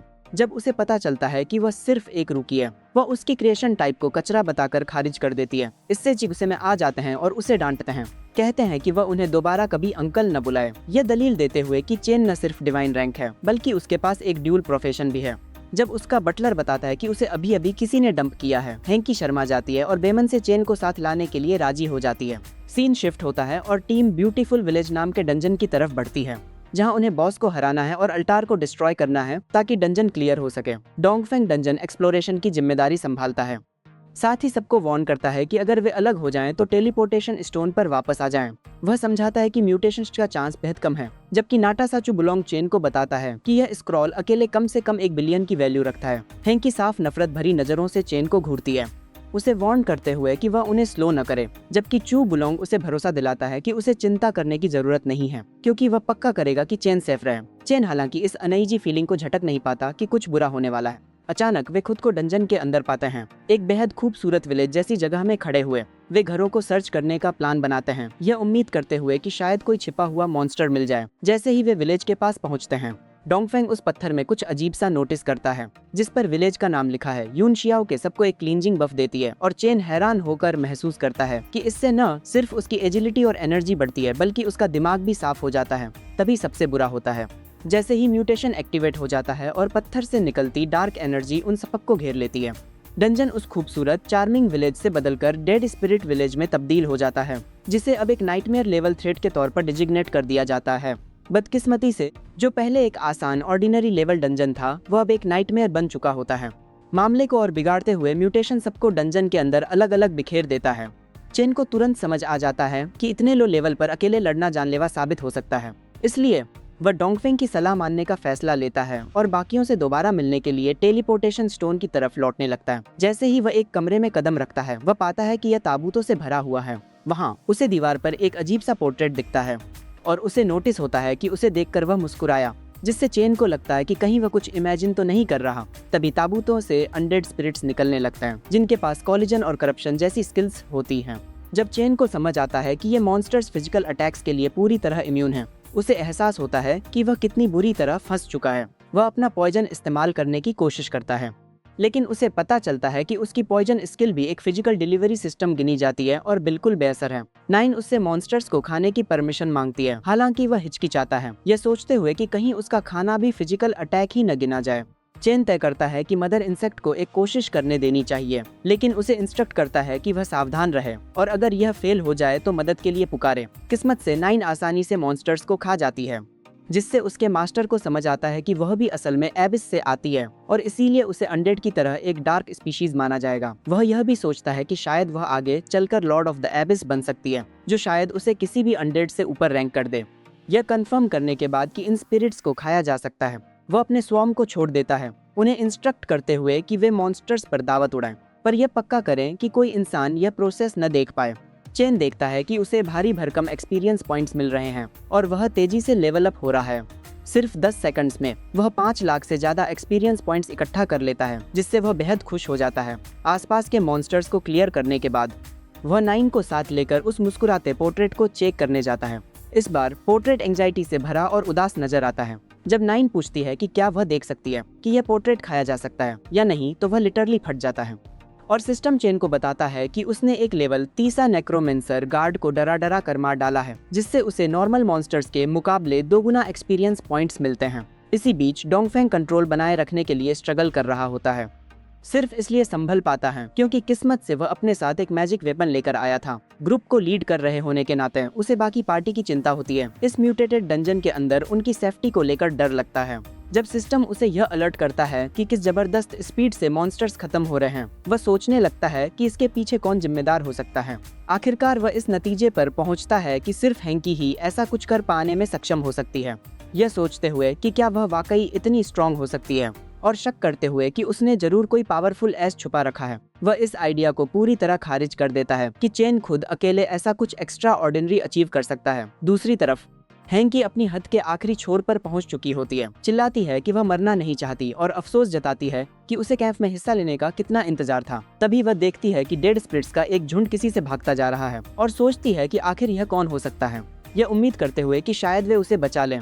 पूरी तरह अविश्वास में उसे एहसास होता है कि यह तो चेन है जो सिस्टमेटिकली इन सारे मॉन्स्टर्स को खत्म कर रहा है। वह लिटरली अपनी जान की भीख मांगने लगती है। इसी पल चेन जल्दी से उसे इस गड़बड़ से बाहर खींच लेता है और उससे भागने को कहता है। जब वह उसकी पावर्स देखती है, वह पूरी तरह स्तब्ध रह जाती है। हैंकी को यकीन ही नहीं होता कि जो वह देख रही है वह एक ट्रैश टाइप अवेकनर की कैपेबिलिटी है। इसी बीच बाकी टीम किसी तरह दोबारा रिग्रुप कर चुकी होती है। डोंगफेंग सोचता है कि स्पिरिट्स आखिर गए कहाँ, क्योंकि अब उसे एक भी नजर नहीं आ रहा। यून शियाओ के सुझाव देती है कि जरूर हैंकी ने ही सारे डेड स्पिरिट्स को हराया होगा और शायद वह कोई सीक्रेट ट्रेजर भी छुपाए हुए हो। डोंगफेंग को उम्मीद है कि चेन ठीक ही होगा। तभी तीनों को थोड़ी दूर एक फाइट के निशान दिखते हैं। वे उस तरफ चलते हैं और पाते हैं कि हैंकी चेन के पीछे बैठी है, उसे किसी वीफू की तरह जेंटल मसाज दे रही है, उसे चेन की नौकरानी की तरह बर्ताव करते देख डोंगफेंग को चिंता होती है कि कहीं यह असल में कोई ट्रांसफॉर्म्ड बॉस तो नहीं जो उन्हें बेवकूफ बनाने की कोशिश कर रहा हो। जब नाइट वॉच के 3 मेंबर पूछताछ करने के लिए आगे बढ़ते हैं तो मु फैमिली की हैंची ग्रुप को बचाने के लिए सामने आ जाती है और साफ कह देती है कि उन्हें पहले उससे होकर गुजरना होगा। लेकिन चेन उसे एक तरफ धकेलता है और सीधी बात करता है। वह उन पूछताछ करने वालों को याद दिलाता है कि उनका बॉस जी गैंग है और ऑन टैंक जिन्हें कमाल की शेफ हैं। इन बारीकियों को सुनते ही नाइट वॉच वालों को पूरा यकीन हो जाता है कि ये सच में उनके अपने बंदे हैं, कोई दुश्मन नहीं। कुछ ही सेकंड में माहौल सारी टेंशन गायब हो जाती है और सब गप्पे लड़ाने लगते हैं, जिससे फाइनल बॉस को हराने का चेन का प्लान पूरी तरह इग्नोर हो जाता है। अब चेन से यह फालतू का ड्रामा और बर्दाश्त नहीं होता। वह अपना आपा खो बैठता है, सब पर चिल्लाता है और उन सबको सीधा बॉस के ठिकाने की तरफ ले जाता है। वहां पहुंचकर उनका सामना लेवल 40 के डेड स्पिरिट लीडर से होता है, जहां बाकी पूरी टीम अफरा तफरी में रोल्स बांटने और जिम्मेदारियां तय करने में लग जाती है। वहीं वह बॉस अचानक खौफ से सुन पड़ जाता है। चेन के अंदर से निकल रही बेतहाशा ताकत को महसूस करते ही वह मॉन्स्टर घुटनों के बल बैठकर चेन के सामने सरेंडर कर देता है। चेन पूरी तरह शांत रहते हुए अपनी थकी हुई टीम से कहता है कि वे आराम से बैठें और रेस्ट करें, क्योंकि पिछली लड़ाइयों की वजह से वे सभी घायल और पस्त हो चुके हैं। फिर एक छोटे से इशारे के साथ वह चुपके से नाइन को ऑर्डर देता है कि वह बिना किसी की नजर में आए बॉस का काम तमाम कर दे। पलक झपकाते ही नाइन उस मॉन्स्टर को पूरा निगल जाता है, जिससे चेन को भारी मात्रा में एक्सपी मिलती है और उसकी मदन इंसेक्ट की डेवोरिंग वैल्यू भी काफी ज्यादा बढ़ जाती है। यह सब देखकर डोंगफेंग आखिरकार सारी कड़ियों को जोड़ लेता है और गहरे सदमे में आ जाता है। उसे समझ आ जाता है कि शुरुआत से ही मॉन्स्टर्स को गाजर मूली की तरह काटने वाला और टीम को कैरी करने वाला कोई और नहीं बल्कि चेन ही था। फिर चेन हमेशा की तरह एक बहाना बनाकर बात टाल देता है। वह दावा करता है कि यह सिर्फ उसकी किस्मत थी कि उसका जहर इन अनडेड मॉन्स्टर्स पर अनपेक्षित रूप से सुपर इफेक्टिव साबित हो गया। बॉस के खत्म होते ही डंजन आखिरकार क्लियर हो जाता है। रिवॉर्ड के तौर पर सभी को मेडल ऑफ द डेड मिलता है, जो एक बेहद दुर्लभ और खास आइटम है जो किसी एक जानलेवा हमले को सोखने की ताकत रखता है। पूरी टीम चेन पर शुक्रिया अदा करने लगती है और शुरुआत से अंत तक टीम को हार्ड कैरी करने के लिए उसका बार बार धन्यवाद करती है, यह मानते हुए कि उसके बिना वे शायद जिंदा ही नहीं बचते। यहाँ तक कि चेन को जो लूट मिलती है वह भी एकदम टॉप टियर निकलती है। वह अपने लिए एक डार्क डांस इनविजिबिलिटी क्लॉक अदृश्य करने वाला लबादा रख लेता है, जबकि बाकी कीमती सामान को बेचने के लिए अलग रख देता है, ताकि ब्लड एसेंस खरीदकर अपने इंसेक्ट्स को और ज्यादा मजबूत बना सके और उनकी एबिलिटीज को बढ़ा सके। बाद में हेडक्वार्टर पहुंचकर लीडर जी गैंग यह सुनकर पूरी तरह हैरान रह जाते हैं कि चेन अकेले ही पूरी गैंग को डंजन पार करा लाया। जी गैंग बाकी सबको बाहर भेज देते हैं ताकि वे चेन से अकेले में बात कर सके। जी गैंग मानते हैं कि भले ही चेन अपनी कहानियों से दूसरों को बेवकूफ बना ले, लेकिन उसका जहर अनडेड कैटेगरी के मॉन्स्टर्स पर काम कर ही नहीं सकता। जैसे ही जी गैंग उस पर जवाब के लिए दबाव बनाते हैं, चेन को घबराहट महसूस होने लगती है। वह जानता है कि अपने इंसेक्ट से सच्चाई उजागर करना कितना खतरनाक हो सकता है, क्योंकि पिछले दौर में इन जीवों को इंसानों के लिए एक दुनिया खत्म करने वाली तबाही के रूप में जाना जाता था। पहली बार लीडर के भारी दबाव के सामने चेन को सच में पसीने आने लगते हैं। चेन को इतना नर्वस देखकर उस बूढ़े लीडर को बड़ा मजा आता है। जी गैंग आराम से सोफे पर टिक कर बैठते हैं और उसे दिलासा देते हैं कि जब तक चेन नाइट वॉच के लिए फायदेमंद साबित हो रहा है, तब तक उन्हें उसके सारे राज जानने की कोई जरूरत नहीं है। इस मौके का फायदा उठाते हुए चेन उनसे वादा करता है कि वह उनके लिए सबसे रेयर और हाई टियर इक्विपमेंट्स लाकर देगा, जिससे उस बूढ़े इंसान के चेहरे पर एक संतुष्ट मुस्कान आ जाती है। जी गैंग उससे कहते हैं कि सीक्रेट्स रखना ठीक है, लेकिन एक और बहुत बड़ी मुसीबत है जिसके बारे में उसे पता होना चाहिए। अपने हाथ के एक इशारे से जी गैंग अपनी स्टोरेज रिंग से 3 लाशें बाहर निकालते हैं। ये उन हाई लेवल असेसिन्स हत्यारों की लाशें थीं जो उनका पीछा कर रहे थे। जब चेन घबराते हुए पूछता है कि क्या वे असेसिन्स उसके पीछे भेजे गए थे, तो जी गैंग हंसते हैं और असली सच्चाई बताते हैं। वे असल में उस नखरेबाज राजकुमारी का शिकार करने आए थे। लीडर फिर उसे उनकी किल लिस्ट दिखाते हैं। उस पर बहुत सारे नाम लिखे होते हैं। ज्यादातर नाम उसके लिए अनजान होते हैं, लेकिन शियाओ बेहान का नाम देखते ही उसकी रूह कांप जाती है। शियाओ फैमिली का यह पार्टिसिपेंट भी ट्रेनिंग कैंप में उसके साथ ही होगा। वह कोई मामूली अवेकनर नहीं है। तुलना के लिए कई असैसिन्स पहले ही पॉश प्रिंसेस के पीछे जा चुके हैं, जो 12 सील किंग्स में से एक की बेटी है।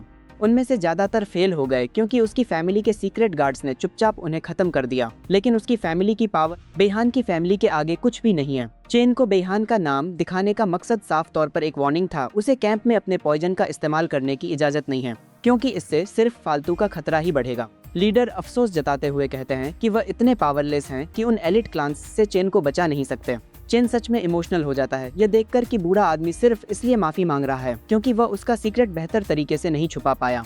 लेकिन फिर वह आदमी सारी इज्जत मिनटों में मिट्टी में मिला देता है, इत्मीनान से पूछते हुए कि जब वह डंजन में उस लड़की के साथ अकेला था तो क्या उन दोनों ने कुछ किया। चेन चुपचाप वहां से निकल जाता है, बूढ़े आदमी से बस इतना कहकर कि वह शायद थक गए हैं और उन्हें सो जाना चाहिए। बाद में वह अपने रिवॉर्ड्स बेचकर मिले पैसों से खरीदी ब्लड एसेंस को एक्साइटमेंट के साथ इस्तेमाल करता है। उस हाई क्वालिटी पर्पल जूस को घूमते देख नाइन तुरंत भूखी हो जाती है। जब वह उसकी रिक्वेस्ट ठुकरा देता है तो वह एक छोटे बच्चे की तरह गुस्सा दिखाती है। कोई चारा न देखकर वह उसे एक बोतल गटकने देता है, जबकि बाकी खुद इस्तेमाल करता है। एक पैनल उसे बताता है कि अब उसके पास रिप्रोड्यूस करने के लिए पर्याप्त पॉइंट्स हैं। इसके साथ ही इंसेक्ट आर्मी अचानक बढ़कर 1000 तक पहुंच जाती है। अचानक उसे महसूस होता है कि उसका काला धुआं कंट्रोल से बाहर हो रहा है। वह पूरे कमरे में फैल जाता है। भले ही वह उसे रुकने का ऑर्डर देता है इससे पहले कि उसका घर तबाह हो जाए। वह उन बेवकूफ बग्स पर चिल्लाता है जैसे कोई चिड़चिड़ा बाप अपना धैर्य खो रहा हो। यह आखिरकार उन्हें वापस ले आता है। इससे पहले कि वे उसका सारा फर्नीचर चबा डालें। गुस्से में उबलते हुए वह नशे में धुत नाइन से पूछता है कि आखिर वह इन्हें कंट्रोल कैसे करे जब इनकी समझ में सिर्फ एक ही कमांड आती है, खाओ। हालांकि जब वह अपने स्टैट्स चेक करता है तो उसे अच्छा फील होता है। उसकी करंट पावर पहले से ही वेटरन फाइटर्स के बराबर पहुंच चुकी है। इसके बाद वह अगले दिन शुरू होने वाले ट्रेनिंग कैंप की तैयारी करने लगता है। सीन शिफ्ट होकर फायर मेज की तरफ चला जाता है, जो नाइट वॉच लीडर की रिक्वेस्ट सुनकर परेशान हो जाती है। उसने उसे बताया है कि वह चाहता है कि उसका master heavenly blade king personally training camp की देखरेख करे, ताकि अगर चेन किसी मुसीबत में पड़े तो संभाला जा सके। उसे यह बात बेतुकी लगती है, लेकिन उसे लगता है कि अगर चेन का पॉइजन एक्सपोज हो गया तो पूरा कैओस मच जाएगा। उसकी पॉइजन क्लास शायद उन डिवोरिंग क्लासेज में से एक हो जिन्हें कई सदियों पहले टैबू घोषित कर दिया गया था। महिला सोचती है कि वह जरूरत से ज्यादा सोच रहा है और कहती है कि अगर चेन की क्लास सच में टैबू होती तो वह अब तक जेल में होता। लीडर बस उम्मीद करता है कि वह सही हो और वह वाकई बेकार में परेशान हो रहा है। सीन शिफ्ट होकर चेन जंगल में घूमता दिखता है। उसे किसी की मदद की सख्त पुकार सुनाई देती है, जो एक पेड़ पर ऊंचाई पर फंसा हुआ। वह अपनी स्किल से बड़ी बड़ी बेलें उगाता है, जो आसानी से उस बूढ़े आदमी को सुरक्षित नीचे खींच लाती हैं। वह आदमी मदद के लिए उसका शुक्रिया अदा करता है और पूछता है कि क्या वह बदले में कुछ कर सकता है। चेन उससे ट्रेनिंग कैंप तक रास्ता दिखाने को कहता है, जहां इत्तेफाक से बूढ़ा आदमी भी जा रहा होता है। रास्ते में वह पूछता है कि बूढ़ा आदमी अपनी तलवार को स्टोरेज रिंग में क्यों नहीं रखता। वह ग्रेसफुल आदमी बताता है कि वह बस एक मामूली स्वॉर्ड्समैन है जिसके पास कोई स्पेशल स्किल नहीं है। अपने जमाने में वह इतना गरीब था कि घर तक अफोर्ड नहीं कर सकता था और उसे पहाड़ों के अंदर एक हंटर की एक छोटी सी झोपड़ी में रहना पड़ा था। वहीं आधी सदी अकेले सॉलिट्यूड में ट्रेनिंग करने के बाद उसने एक बेहद पावरफुल टेक्निक डिस्कवर की। वह अचानक अपनी ट्रेजिक बैक स्टोरी में गहराई से जाने लगता है, लेकिन चेन को बूढ़े आदमी की इस बिना रुके बकबक में जरा भी दिलचस्पी नहीं होती।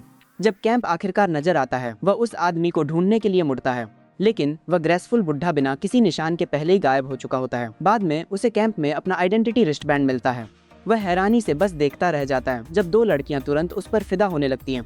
उनका यह छोटा सा रोमांटिक कॉमेडी सीन अचानक रुक जाता है जब कोई विशाल चीज उनके बगल में आकर गिरती है।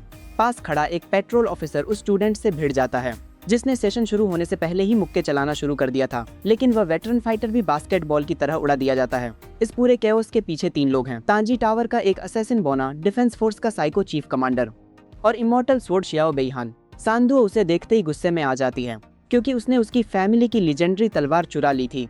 लेकिन इन तीनों के सामने सबसे बड़ा खतरा है वह अनब्रेकेबल वुवांग। यह बंदा इतना क्रैक्ड है कि वह अकेले ही तीनों को एक साथ आराम से हैंडल कर रहा है। कहा जाता है कि उसके पास 3 क्लासेज हैं और किसी को यह भी नहीं पता कि वे क्या हैं। इन तीनों की धमाकेदार रेप्यूटेशन देखकर चेन को यह जानने की उत्सुकता होती है कि क्या उसके इंसेक्ट्स इन जैसे मॉन्स्टर्स के आगे कोई चांस भी रखते हैं। तभी शियाओ क्लान का ब्रैट अचानक लुओ लड़की पर सरप्राइज अटैक कर देता है। उसे यह देखकर हैरानी होती है कि चेन ने उसे रास्ते से हटा दिया, जबकि खुद कहलाने वाला इनविंसिबल वुवांग भी इसे डॉज नहीं कर पाया था। वह आदमी तुरंत उस पर अपने भाई के मर्डर का इल्जाम लगा देता है। भले ही उसका भाई बेकार था, फिर भी उसकी क्लान के किसी मेंबर को मारना नाकाबिले माफ है। चेन भी पीछे नहीं हटता, उसका मजाक उड़ाते हुए कहता है कि उसकी घटिया पर्सनैलिटी शायद कोई फैमिली डिजीज है। वह मन ही मन लीडर जी से माफी मांगता है कि उसने अटेंशन न खींचने का वादा तोड़ दिया है। लेकिन इससे पहले कि उनका ड्यूल शुरू हो पाए, एक विशाल स्लैश उन दोनों के बीच जमीन को चीरता हुआ गुजर जाता है। ऐलान होता है कि हेवनली ब्लेड किंग मौके पर पहुंच चुके हैं।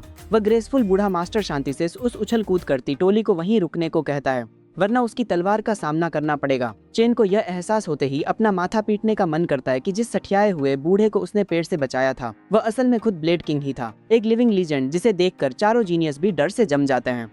इस लीजेंडरी आदमी की जबरदस्त पावर को लेकर फुसफुसाहटें फैलने लगती हैं, यहाँ तक कि चारों जीनियस भी अपने मास्टर की नजरों में अलग दिखने के तरीके सोचने लगते हैं। इस बीच चेन पूरी तरह कंफ्यूज नजर आता है और चुपचाप सांदुओ से पूछता है कि आखिर इतनी बड़ी बात क्या है। वह समझाती है कि लीजेंड्स के मुताबिक मास्टर अपने पीक टाइम में इतने जबरदस्त थे कि उन्होंने एक ड्रैगन को सिर्फ एक ही स्लैश में मार डाला था। प्रिंसेस हेंकी जोड़ती है कि उनके स्टैंडर्ड्स इतने ऊंचे हैं कि उन्होंने वुवांग की भी डिसाइपल बनने की रिक्वेस्ट रिजेक्ट कर दी थी। अपनी पूरी जिंदगी में उन्होंने सिर्फ 2 स्टूडेंट्स को ही एक्सेप्ट किया है। चेन को अचानक एहसास होता है कि उसने एक लीजेंड से सीखने का गोल्डन चांस गंवा दिया। उसने पहले उन्हें इग्नोर कर दिया था, यह सोचकर कि वह बस कोई रैंडम सठियाया हुआ बूढ़ा है जिसे पेड़ों पर चढ़ना पसंद है। खैर, मास्टर ऐलान करते हैं कि उनका जोन सालों से बुरी तरह अंडर परफॉर्म कर रहा है। इसे ठीक करने के लिए वह एक नया रूल इंट्रोड्यूस करते हैं, हर राउंड में 10 कैंडिडेट्स को मरना ही होगा। यह सुनते ही कैंडिडेट्स तुरंत दोबारा सोचने लगते हैं। दूसरी तरफ शियाओ बेईहान एक्साइटेड नजर आता है, उसके पास पहले से ही 2 मौतें फिक्स हैं। चेन के मन में भी बिल्कुल वही ख्याल आता है, यह सोचते हुए कि अगर वह अपनी आंख की किरकिरी को हटा पाए तो कितना अच्छा होगा। इसके साथ ही स्वॉर्ड किंग आगे बताते हैं कि पूरे कैंप में 15 फ्लैग्स बिखरे हुए हैं। 300 कैंडिडेट्स में से सिर्फ आधे जिनके पास फ्लैग होगा अगले राउंड में पास हो पाएंगे। कोई रिस्ट्रिक्शन नहीं है, तुम बड़ी पार्टियां बना सकते हो या सोलो जा सकते हो और जरूरी जो भी तरीका इस्तेमाल कर सकते हो। इस ऐलान के साथ राउंड शुरू हो जाता है और सारे कमजोर कैंडिडेट्स तुरंत फ्लैग्स ढूंढने के लिए बिखर जाते हैं, चारों बड़े नामों से दूर रहते हुए। सिल्वर हेयर्ड डेविल तुरंत खूंखार मुस्कान के साथ चेन की तरफ मुड़ता है। वह लड़कियों से कहता है कि वे फ्लैग ढूंढे और उस कमीने को वह खुद संभाल लेगा। वह चेन का मजाक उड़ाता है कि वह हीरो बनने की एक्टिंग कर रहा है, जबकि वह सिर्फ एक नौसिखिया है जिसके पास कोई असली स्किल नहीं है। लेकिन चेन डरता नहीं। बेईहान की स्वॉर्ड्समैनशिप उसके भाई से भी बदतर है और चेन तब से लेवल अप हो चुका है। ड्यूल शुरू होता है। बेईहान एक एयर स्ट्राइक लॉन्च करता है, लेकिन तभी वह अचानक रुक जाता है जब असैसिन लड़की अचानक उनके बीच आ जाती है। वह दलील देती है कि उन्होंने पहले ही शुरुआत में वुवांग के खिलाफ टीम अप करने का वादा किया था और उसे उनका वादा निभाने के लिए घसीटते हुए ले जाती है। चेन को लगता है कि उसने यह उसकी मदद के लिए किया है। सच में वह चुपके से पलटकर उसे एक क्विक विंक भी देती है। पता चलता है कि उसकी आंटी वही फायर मेज लेडी है जिसने उससे कहा था कि जब भी मुमकिन हो वह चेन को कवर करे। जैसे ही दोनों जाते हैं, बेईहान का एक चमचा अपनी वफादारी दिखाने के लिए उसे एक फ्लैग ऑफर करता है। इसके बजाय बेईहान उस गुंडे को खुद को साबित करने के लिए एक और फेवर करने का ऑर्डर देता है। इसी बीच चेन अपनी लड़कियों से मिलता है जिन्हें पहले ही 2 फ्लैग्स मिल चुके होते हैं। उनका यह छोटा सा रियूनियन अचानक कट जाता है जब एक एक्सप्लोसिव एरो उनके ऊपर की छत उड़ा देता है। यह बेईहान का पर्सनल गार्ड डॉग होता है जो अपने बेहद पावरफुल फायर एरोज के लिए सनफ्लेम आर्चर के नाम से मशहूर है। चेन लड़कियों से कहता है कि वे भागें ताकि वह पूरी ताकत लगाकर पर्सनली स्वॉर्ड किंग के 10 मौतों वाले कोटे में एक और नंबर जोड़ सके। पॉइजनस मिस्ट उसे पूरा निगलते ही वह हवा में ही घबरा जाता है। वह अपनी टीममेट्स को चिल्लाकर बुलाता है कि आकर उसकी मदद करें, लेकिन उसकी धीमी तड़पाने वाली मौत देखकर वे पूरी तरह होश खोकर भाग खड़े होते हैं। सिक्योरिटी फुटेज के जरिए यह सब देखते हुए स्वॉर्ड किंग और उनका वाइस कैप्टन चुपचाप सिर हिलाते हैं कि यह किल कितनी तेज और क्लीन थी। बूढ़ा आदमी अपने सब ऑर्डिनेट को ऑर्डर देता है कि अगर चीजें बिगड़े तो इमरजेंसी एक्सट्रैक्शन के लिए टेलीपोर्टेशन स्पेशलिस्ट को बुलाया जाए। वह उसे यह भी कहता है कि अलग अलग फ्लैग्स के पास 10 ग्रेड 3 मॉन्स्टर्स छोड़ दिए जाएं। इस तरह अगर जीनियस लोगों को बचे हुए 10 फ्लैग्स चाहिए तो उन्हें दूसरे कैंडिडेट्स की बजाय मॉन्स्टर से लड़ने पर मजबूर होना पड़ेगा। कुछ मिनट पीछे जाकर वुवांग को उन तीनों को उसे खरोंचने में भी स्ट्रगल करते देख निराशा होती है। तभी एक अनाउंसमेंट आती है कि चेन ने फर्स्ट ब्लड ले लिया है। बेईहान हैरान रह जाता है क्योंकि उसके वफादार कुत्ते को हराना कोई मामूली बात नहीं है और वह भी इतनी जल्दी। बाकी दोनों भी इस अचानक न्यूज से उतने ही हैरान रह जाते हैं। यह सुनकर वुवांग शांति से पूछता है कि क्या उन्हें वाकई यहाँ समय बर्बाद करने की बजाय इस हिडन जीनियस से मिलना चाहिए। तभी एक और अनाउंसमेंट चलती है जो 10 स्पेशल फ्लैग्स के बारे में बताती है जिनकी रखवाली मॉन्स्टर्स कर रहे हैं और इन्हें क्लियर करने पर एक भारी भरकम कैश प्राइज मिलेगा। तीनों तुरंत गायब हो जाते हैं। उन मॉन्स्टर फ्लैग्स को सबसे पहले हासिल करने के लिए दौड़ पड़ते हैं। हैरान होकर चेन उस प्राइज मनी से खरीदे जा सकने वाले सारे लेवलिंग रिसोर्सेज का हिसाब लगाने लगता है। इससे पहले कि वह सोच भी पूरी कर पाए, एक मॉन्स्टर अचानक उसके ठीक सामने आ जाता है। हैंकी तुरंत उसे सावधान करती है, कहते हुए कि यह कम से कम लेवल 9 का है। जब लुओ लड़की नोटिस करती है कि यह वुल्फ अजीब तरह से कमजोर लग रहा है, चेन तुरंत उसे जितना हो सके दूर जाने को कहता है। वह बेईहान की एक अचानक स्वॉर्ड स्लैश से बाल बाल बचता है जो उस वुल्फ पर माइनक्राफ्ट के घोड़े की तरह सवार होता है। बेईहान ठंडे लहजे में कहता है कि उसने बहुत लंबे समय तक चेन को कम आंका। चेन एक पॉइजन अटैक से जवाब देता है, लेकिन वह स्वॉर्ड्समैन एक तेज विंड स्ट्राइक से उस घने मिस्ट को आसानी से चीर देता है। लड़कियां घबरा जाती हैं क्योंकि वह साफ तौर पर बड़े नुकसान में है। अब खुद को रोके बिना चेन पूरी ताकत लगाता है और एक विशाल पॉइजन मिस्ट ड्रैगन समन कर देता है। बेईहान इससे इम्प्रेस नहीं होता और एक फॉरबिडन विंड टेक्निक से जवाब देता है जो उस विशाल पॉइजन ड्रैगन को पूरी तरह घेर लेती है। चेन असल में इसकी सराहना करता है क्योंकि यह फ्लैशी मूव 9 को चुपचाप सारी एनर्जी निगलने और डिवोर वैल्यूज स्टैक करने का मौका देता है। जब वह लगभग पूरा हो जाती है, वह एक कॉन्सेंट्रेटेड पॉइजन बर्स्ट भेजता है जो सीधे विंड लोटस को चीर देता है। हक्का बक्का। बेईहान समझ नहीं पाता कि उसकी टेक्निक कैसे एक ऐसे घटिया पॉइजन अटैक से हार गई। वह अपने भाई की तरह ही एक जेड बैरियर स्टोन एक्टिवेट करता है।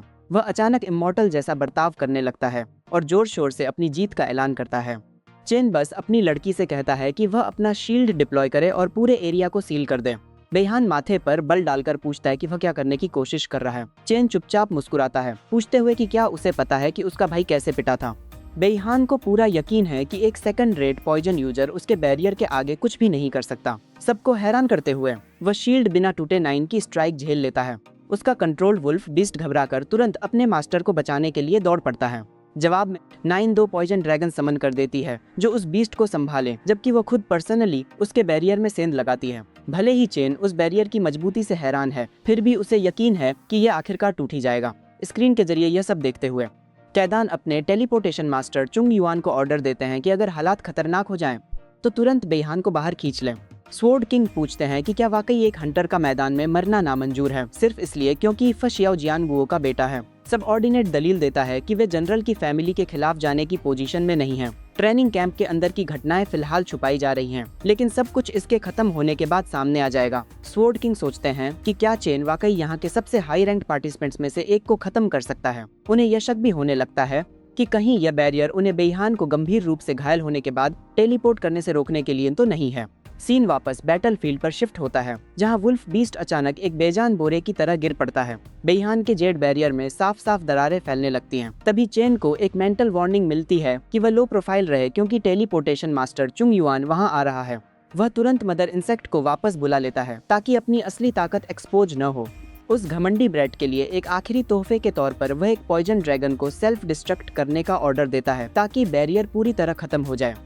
इस धमाके का शॉकवेव इतना जबरदस्त होता है कि लुओ लड़की को भी दूर से यह कंपन महसूस होता है। धूल छटने के बाद चेन को अपने ठीक सामने एक अकेली बाह गिरती दिखती है, जो अभी भी एक तलवार पकड़े हुए है, जिससे वह सोचने लगता है कि क्या कुछ और चाचा ही नहीं, या फिर बॉडी को आखिरी पल में टेलीपोर्ट कर दिया गया। वह तय करता है कि वह इस लिम्ब को बाद में बेच सकता है और आराम से उस तलवार को सांदुओ लुओ की तरफ तोहफे के तौर पर उछाल देता है। ऑफिस में वापस जी गैंग मास्टर चुंग युआन पर गुस्से से चिल्लाते हैं कि वह बेईहान को सुरक्षित वापस लाने में नाकाम रहे। चुंग युआन एक्सप्लेन करता है कि उसकी मेंटल स्पिरिट पहले से ही पॉइजन्ड थी, भले ही वह समय पर पहुंचा था और धमाके से ठीक पहले उसे एक्सट्रैक्ट करने की कोशिश की थी। यह यकीन न कर पाने पर कि ऐसा कुछ मुमकिन भी है, दोनों तुरंत आपस में बहस करने लगते हैं। स्वॉर्ड किंग उनकी लगातार बकबक से थक जाते हैं और दोनों को चुप रहने का ऑर्डर देता है। वह जी गैंग को डांटते हैं, कहते हुए कि पावरफुल फैमिलीज की लगातार चापलूसी करना ही वजह है कि उसे कभी तरक्की या प्रमोशन नहीं मिला। जब जी गैंग ने पहले पूछा था कि क्या वे शियाओ फैमिली का सामना कर सकते हैं, कैदान को इसका जवाब देने की परवाह ही नहीं थी। अब वह ठंडे लहजे में कहते हैं कि महान हीरो बैटलफील्ड पर रिवा मरते हैं, इसकी तुलना में बेईहान की जिंदगी की इतनी कीमत नहीं है। वह लोगों को ऑर्डर देते हैं कि कैंप के दूसरे सुपीरियर्स को चुपचाप इन्फॉर्म कर दिया जाए और यह पक्का किया जाए कि कोई भी एलिमिनेटेड पार्टिसिपेंट बाद में जाने न पाए। इसी बीच बैटलफील्ड पर हर कोई पूरी तरह अविश्वास में होश खो बैठता है। उन्हें यकीन ही नहीं होता कि जनरल जियानगुओ का बदनाम पोता हमारे हीरो के हाथों हार गया। साथ ही बाकी टॉप कैंडिडेट्स वुवांग समेत उस अंडरडॉग को हैरानी से घूरते रह जाते हैं, जिसने असल में बेईहान को कॉम्बैट में हरा दिया। सीन शिफ्ट होकर कमांडर डुआन की तरफ चला जाता है, जो कैदान से पूछता है कि वह अचानक क्यों धमके। कैदान तुरंत एक साइलेंसिंग बैरियर लगा देते हैं, जिससे डुआन को अपना रिलैक्स्ड एटीट्यूड छोड़कर सीरियस होना पड़ता है। स्वॉर्ड किंग सीधे मुद्दे पर आते हैं और पूछते हैं कि क्या कोई पॉइजन स्किल मेंटल स्पिरिट को डैमेज कर सकती है। डुआन मानता है कि यह मुमकिन है, लेकिन सिर्फ तभी जब पॉइजन बेहद पावरफुल हो। वह जोड़ता है कि उसका जाना पहचाना एक फोर्थ ट्रांसफर पॉइजन किंग भी ऐसा नहीं कर पाया था। डुआन फिर पूछता है कि क्या कैंप में कोई ऐसा जीनियस है जो यह कर सकता है, पहले से ही सोचते हुए कि ऐसा बच्चा कितना खतरनाक बन सकता है। कैदान इससे इनकार नहीं करते और डुआन आगे पूछता है कि आखिर ये बूढ़ा आदमी यहाँ कर क्या रहा है। जवाब देने की बजाय स्वॉर्ड किंग टॉपिक बदल देते हैं और पूछते हैं कि क्या पॉइजन खुद सेंटिएंट हो सकता है। डुआन हंसता है और कहता है कि यह नामुमकिन है, जब तक कि वह पॉइजन सिर्फ पॉइजन होने का नाटक न कर रहा हो। यह जवाब कैदान को हैरान कर देता है। डुआन रुककर एक पुराना रिकॉर्ड याद करता है जो उसने कभी देखा था, जिसमें एक खौफनाक इंसेक्ट का जिक्र था जो पॉइजन मिस्ट पैदा कर सकता था। उस क्रिएचर को 9 मियाज्मा विंग्स कहा जाता था। एबिस से आया एक क्रिएचर जिसने कभी एक वर्ल्ड एंडिंग डिजास्टर बरपाया था। कैदान सीरियस हो जाते हैं, लेकिन कमांडर इसे हंसी में उड़ाते हुए कहता है कि वह एंशिएंट इंसेक्ट कब का गायब हो चुका है। स्वॉर्ड किंग उसकी बात में हामी भरते हैं और फिर वहां से निकलने का फैसला करते हैं। डुआन दोबारा पुकारता है उस पोटेंशियल वाले जीनियस के बारे में पूछते हुए। हालांकि स्वॉर्ड किंग के पास कोई जवाब नहीं है और इसके बजाय वह अपने पॉकेट डायमेंशन में गायब हो जाता है, 9 मियाज्मा विंग्स के बारे में गहरी सोच में डूबे हुए। उन्हें उस लड़के के लिए तरस आता है जो रैंकिंग्स के टॉप पर बैठा है, फिर भी एक ऐसी टैबू पावर लिए हुए है जो एक्सपोज होते ही उसे तुरंत मरवा देगी। उन्हें नाइट वॉच लीडर के वे शब्द याद आते हैं जिसमें उससे लड़के का ख्याल रखने और यहाँ तक कि उसे अपना डिसाइपल बनाने की गुजारिश की गई थी। कैदान को एहसास होता है कि जी गैंग असल में यही चाहता था कि वह उस बच्चे को अपने संरक्षण में ले लें, खुद को यह यकीन दिलाते हुए कि पावर बुराई को डिफाइन नहीं करती। वह चेन को अपने अंडर में लेने का फैसला कर लेते हैं, फिर भी वह कुछ एहतियात बरतने का फैसला करते हैं और होंग याओ को एक टेलीपैथिक मैसेज भेजते हैं। बूढ़ा आदमी उसे नंबर 0 रूइंस की जांच करने और उस इंसेक्ट के बारे में जानकारी इकट्ठा करने का ऑर्डर देता है। इसके बाद वह कंट्रोल सेंटर लौट आते हैं, जहां यांग रिपोर्ट करता है कि टेस्ट खत्म होने वाला है।